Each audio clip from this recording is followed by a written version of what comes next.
कि इधर आधी रात को रावण मूर्छा से जागा और अपने सारथी पर गुस्सा होने लगा कि अरे मूर्ख, तूने मुझे रणभूमि से अलग कर दिया। अरे अधम, अरे मंदबुद्धि, तुझे धिक्कार है, धिक्कार है। तू मुझे रणभूमि से पीठ दिखाकर क्यों ले आया? मैं वीर हूं, वीर लोग कभी रणभूमि में पीठ नहीं दिखाते हैं। तू मुझे पीठ दिखा के क्यों ले आया?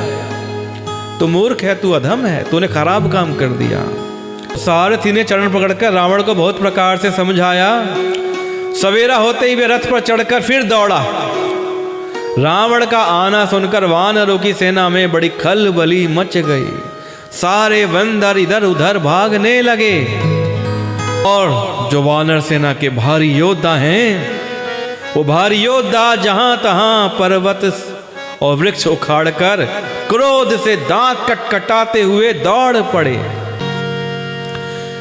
तो कहते हैं विकट और विकराल वानर भालू हाथों में पर्वत लिए दौड़ पड़े। वे अत्यंत क्रोध करके प्रहार करते हैं। उनके मारने से राक्षस भाग चले। बलवान वानरों ने शत्रु की सेना को विचलित करके फिर रावण को घेर लिया। सारे के सारे जो बलवान वानर हैं, उन सब ने मिलकर रावण को घेर लिया। चारों ओर से चपेटे मारकर और नखों से शरीर विदीर्ण कर वानरों ने उसको व्याकुल कर दिया। चारों ओर से वानर आ गए। रावण को क्या मारे जा रहे? चपेटे मारे जा रहे हैं। चपेटे मतलब थप्पड़ मार के चले जाते हैं। कोई पूंछ से मारता है, तो कोई लात से मारता है, तो कोई हाथ से मारता है, और कोई नाखून से छीन के भाग जाते हैं। कि किसी ने पांव से मारा, किसी ने टांग से मारा, किसी ने हाथ से मारा, और किसी ने नाखूनों से रावण को छील दिया। कि वानरों को बड़ा ही प्रबल देखकर रावण ने विचार किया, अरे इन वानरों में तो बड़ी जान आ गई है, ये तो मुझे पीटे जा रहे हैं। तो रावण ने क्या करा? रावण ने अंतर्धान होकर क्षण भर में उसने माया फैला दी। और राक्षस है तो माया करेगा ना, माया कर दी। जब उसने पाखंड रचा, माया रच ली रावण ने, तब भयंकर जीव प्रकट हो गए। बेताल भूत पिशाच हाथों में धनुष बाण लिए प्रकट हो गए बहुत सारे। कि जोग निगाहे कर बाल, एक हाथ मनुज कपाल, करि सध्य सोनित पान, नाचहि करहि बहुगान। योगिनियां एक हाथ में तलवार और दूसरे हाथ में मनुष्य की खोपड़ी लिए ताजा खून पीकर नाचने लगी और बहुत तरह के गीत गाने लगी। योगिनियां आ गई वहां। बेताल भूत पिशाच प्रेत योगिनियां सब आके तांडव कर रहे हैं। ये भूत पिशाच प्रेत बेताल योगिनियां प्रकट हो गए। वे पकड़ो पकड़ो आदि घोर शब्द बोल रही हैं। कौन? योगिनियां, जिन्होंने एक हाथ में खोपड़ी पकड़ी है और दूसरे हाथ में तलवार पकड़ी हुई है और नाच रही हैं, गीत गा रही हैं। पकड़ो पकड़ो घोर शब्द बोल रही हैं। चारों ओर सब दिशाओं में ये ध्वनि भर गई। वो मुख फैलाकर खाने को दौड़ती हैं। तब वानर भागने लगे। वानर भागकर जहां भी जाते हैं वहीं आग जलती देखते हैं। ये माया है, ये माया रावण ने रच दी है कि जहां वानर भागकर जाते हैं वहीं पर आग जलती दिखती है। वानर भालू व्याकुल हो गए। फिर रावण बालू बरसाने लगा। आसमान से बालू बरसने लगी। अब वानरों को जितना थका सकता था रावण, उतना अपनी माया से थका रहा है, श्रमित कर रहा है। कि वानर को जहां तहां थकित कर रावण फिर गरजा। लक्ष्मण जी और सुग्रीव सहित सभी वीर अचेत हो गए। कि हे राम, हे रघुनाथ पुकारते हुए श्रेष्ठ योद्धा अपने हाथ मलते हैं और पछताते हैं। इस प्रकार सबका बल तोड़कर रावण ने फिर दूसरी माया रची कि उनके बीच में कौशल राज सुंदर श्याम शरीर ऐसी शोभा पा रहा है मानो ऊंचे तमाल वृक्ष के लिए अनेक इंद्रधनुषों की श्रेष्ठ बाढ़ बनाई गई हो। प्रभु को देखकर देवता हर्ष और विषाद युक्त हृदय से जय जय जय ऐसा बोलने लगे। आकाश से देवता देख रहे हैं और जय जयकार कर रहे हैं। तब श्री रघुवीर ने क्रोध करके एक ही बाण से निमेष मात्र में रावण की सारी माया दूर कर दी। किस प्रकार कि माया दूर होने पर वानर और भालू हर्षित हुए और वृक्ष और पर्वत ले लेकर वापिस लौट पड़े मैदान में लड़ाई करने के लिए।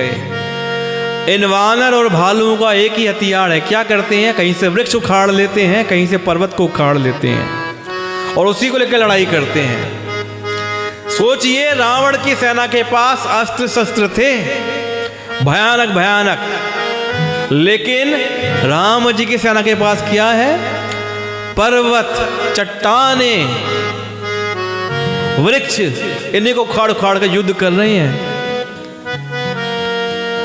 श्री राम जी ने बाणों के समूह छोड़े, बहुत सारे बाण इकट्ठे छोड़े, जिससे रावण के हाथ और सिर फिर कट कट कर पृथ्वी पर गिर पड़े। अब फिर से श्री राम जी ने रावण के हाथ सिर काट दिए, बार बार बनते हैं, बार बार गिर जाते हैं। श्री राम जी और रावण के युद्ध का चरित्र यदि सैकड़ों शेष सरस्वती वेद और कवि अनेक कल्पों तक गाते रहें तो भी उसका पार नहीं कर सकते। इतना विराट चरित्र है उस युद्ध का। उसका गान करने के लिए कवि लोग इकट्ठे आ जाएं, कल्पों तक गाते रहें। शेष नारायण भगवान भी गाते रहें, उनके 1000 मुख होते हैं ना, तो 1000 मुख से कितनी वर्णना होगी, तो भी कल्पों तक गाने से युद्ध का वर्णन नहीं हो पाएगा। बाबा गोस्वामी तुलसीदास जी अपने आप को क्या बोलते हैं, बोलते हैं मंदबुद्धि, कि उसी चरित्र के कुछ गुणगण मंदबुद्धि तुलसीदास ने कही हैं। जैसे मक्खी भी अपने पुरुषार्थ के अनुसार आकाश में उड़ती है, मुझसे जितना हो रहा है मैं वर्णन कर रहा हूं, जितनी मेरी शक्ति है। सिर और भुजाएं बहुत बार काटी गई, फिर भी रावण मरता नहीं, प्रभु तो खेल कर रहे हैं।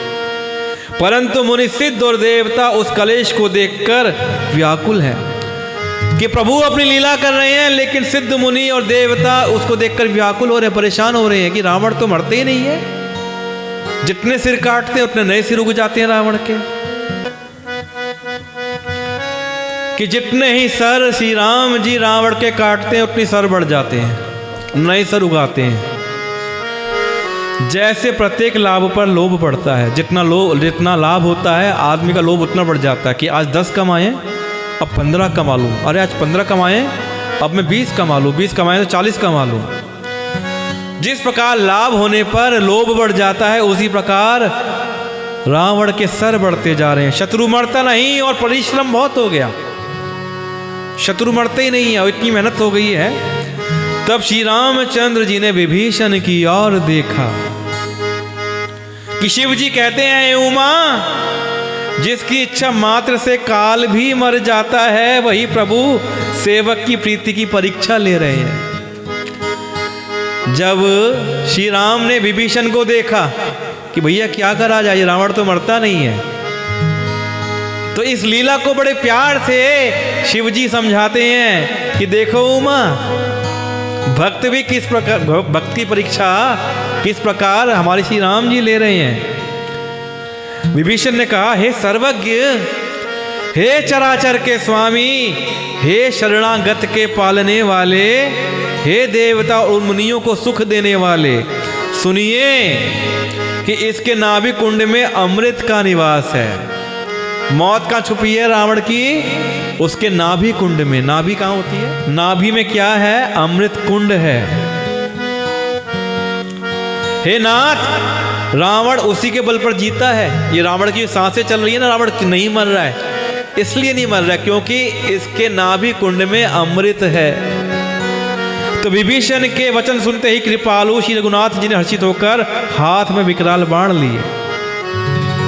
अब राम जी का निशाना कहां है, रावण के नाभि कुंड पर।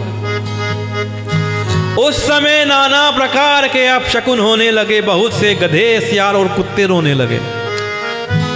कहते हैं ना, कुत्ता जब रोता है तो कुछ खराब होता है। तो गधे, सियार और कुत्ते रोने लगे, अपशकुन होने लगे। जगत के दुख को सूचित करने के लिए, अशुभ को संकेत करने के लिए पक्षी बोलने लगे, पक्षी शोर मचा रहे हैं। आकाश में जहां तहां केतु प्रकट हो गए, पुच्छल तारे बोलते हैं, पूंछ वाला तारा, वो प्रकट हो गए कि 10 दिशाओं में अत्यंत दाह होने लगा, आग लगने लगी, बिना ही योग के सूर्य ग्रहण होने लगा। मंदोदरी का हृदय बहुत कांपने लगा, क्योंकि मंदोदरी बहुत बड़ी सती थी। मंदोदरी को अशुभ संकेत होने लगे, उसका दिल कांपने लगा।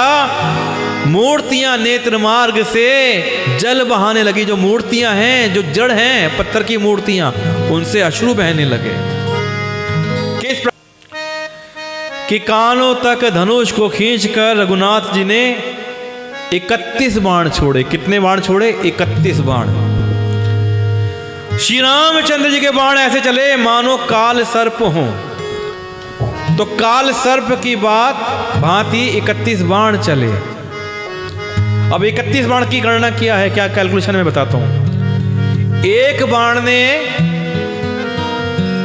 पहले जो 10 बाण हैं, 10 बाण ने 10 के 10 सर काटे, 20 बाण ने 20 भुजाएं काटी, और जो एक बाण है उसने क्या करा, उसने नाभि के अमृत कुंड को सुखा दिया, सोख लिया। इसलिए 31 बाण छोड़े। ये बात बहुत कम लोगों को पता हुई कि श्री राम ने 31 बाण छोड़े थे बाद में, और वो बाण कैसे लगे। तो दूसरे 30 बाण कोप करके उसके सिरों और भुजाओं में लगे। बाण सिरों और भुजाओं को लेकर चले, अमृत कुंड सुखा दिया। सिरों और भुजाओं से रहित रुंड धड़ पृथ्वी पर नाचने लगा। अब सर लौट कर नहीं आया, क्योंकि सर क्यों लौट के आ रहे थे? क्योंकि नाभि में अमृत था, इसकी वजह से सर वापिस आ जाया करते थे। और जब अमृत सुखा दिया नाभि का, तो ना सर लौट कर आए, ना भुजाएं लौट कर आई। अब उसके बाद कि रावण के सर गिर गए, भुजाएं कट गई। अब धड़ जो बचा हुआ, धड़ प्रचंड वेग से पूरी स्पीड से दौड़ता है, जिससे धरती धंसने लगी। तब प्रभु ने बाण मारकर उसके 2 टुकड़े कर दिए। रावण ने उस धड़ के 2 टुकड़े कर दिए। मरते मरते रावण बड़े घोर शब्द से गरज कर बोला, राम कहां है? मैं ललकार कर उनको युद्ध में मारूंगा। मरते मरते रावण ने अपनी प्रण को, अपने हट को नहीं छोड़ा कि राम कहां है, मैं राम को युद्ध में मारूंगा। और रावण के गिरते ही पृथ्वी हिल गई, समुद्र, नदियां, दिशाओं के हाथी और पर्वत क्षुब्ध हो उठे। रावण धड़ के दोनों टुकड़ों को फैलाकर भालू और वानर के समुदाय को दबाता हुआ पृथ्वी पर गिर पड़ा। धरती पर रावण गिर पड़ा। बोलिए सियापति रामचंद्र की, बोलो सियापति रामचंद्र की, सियापति रामचंद्र की, सियापति रामचंद्र की। और इस प्रकार बुराई का अंत हुआ और रावण मारा गया। रावण की भुजाओं और सिरों को मंदोदरी के सामने रखकर राम ने बाण वहां चले जहां जगदीश्वर श्री राम जी थे। कि रावण की भुजाओं को, रावण के सिरों को मंदोदरी के सामने अपने बाण के माध्यम से श्री राम जी ने पहुंचा दिया। और रावण की भुजाओं को, सर को मंदोदरी के सामने रखने के पास, अब वो बाण वापिस राम जी के पास पहुंच गए जहां जगदीश्वर श्री राम जी थे। सब बाण जाकर तरकश में प्रवेश कर गए। यह देखकर देवताओं ने नगाड़े बजाया कि रावण का तेज प्रभु के मुख में समा गया। यह देखकर शिव जी और ब्रह्मा जी हर्षित हुए। ब्रह्मांड भर में जय जय की ध्वनि भर गई।